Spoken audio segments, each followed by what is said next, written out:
Masya Allah, dirahmati oleh Allah Subhanahu wa Ta'ala. Kalau kita cermati dan kita fahami di dalam Al-Quran, banyak sekali motivasi-motivasi yang membangkitkan jiwa kita, yang menyentuh ruh kita untuk senantiasa berlomba-lomba di dalam kebaikan. Kita harus tanamkan kepada diri kita, di dalam hati kita, harus kita tancapkan dari sejak awal. Ketika kita hidup di dunia ini sebagai seorang muslim, yaitu berlomba-lomba dalam kebaikan. Allah Subhanahu wa Ta'ala di dalam Al-Quran berfirman di dalam surat Al-Baqarah ayat 148. Allah berfirman, berlomba-lombalah engkau dalam al-khairat, dalam kebaikan. Di sini Allah sebutkan dengan bentuk jamak, berarti kebaikan itu banyak sekali, bukan hanya satu atau dua macam. Begitu juga ketika Allah Subhanahu wa Ta'ala di dalam surat Al-Anbiya ayat 90, beliau mensifati para sahabat radhiyallahu anhum, sesungguhnya mereka adalah orang-orang yang senantiasa yusari, saling bercepat-cepat satu sama lain, saling mendahului satu sama lain di dalam al-khairat, di dalam kebaikan. Ini harus kita tanamkan kepada diri kita, kepada saudara kita, kepada keluarga kita.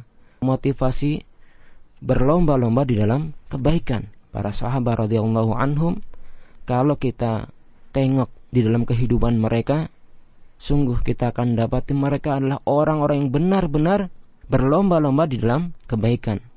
Satu hari Rasulullah SAW bertanya kepada para sahabatnya, siapakah di antara engkau sekalian yang telah sholat malam? Dijawab oleh Abu Bakar, ana ya Rasulullah, saya Rasulullah.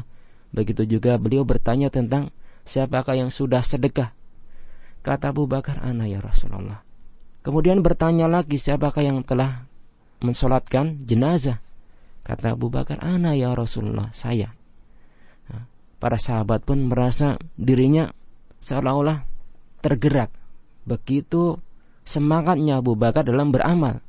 Kemudian satu hari datang Umar bin Khattab radhiyallahu anhu kepada Rasulullah, ya Rasulullah, wahai Rasulullah, ini aku telah infakkan setengah dari hartaku, setengah, subhanallah, memberikan harta yang dimilikinya setengah, itu jumlah yang sangat banyak sekali.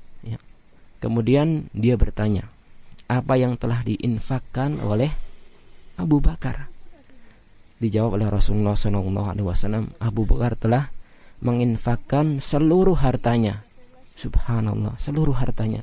Dan ketika ditanya oleh Rasulullah, apa yang kau tinggalkan wahai Abu Bakar?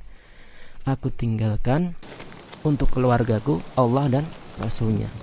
Ini Jadi sebagai umat Islam atau kaum muslimin yang mengaku beriman dan bertakwa kepada Allah Subhanahu wa Ta'ala, begitu juga mencintai para sahabat Nabi SAW, marilah kita contoh mereka yang senantiasa berlomba-lomba di dalam kebaikan. Mudah-mudahan Allah Subhanahu wa Ta'ala memberikan kemudahan bagi kita untuk senantiasa berbuat kebaikan dimanapun dan kapanpun kita berada. Wallahu a'lam.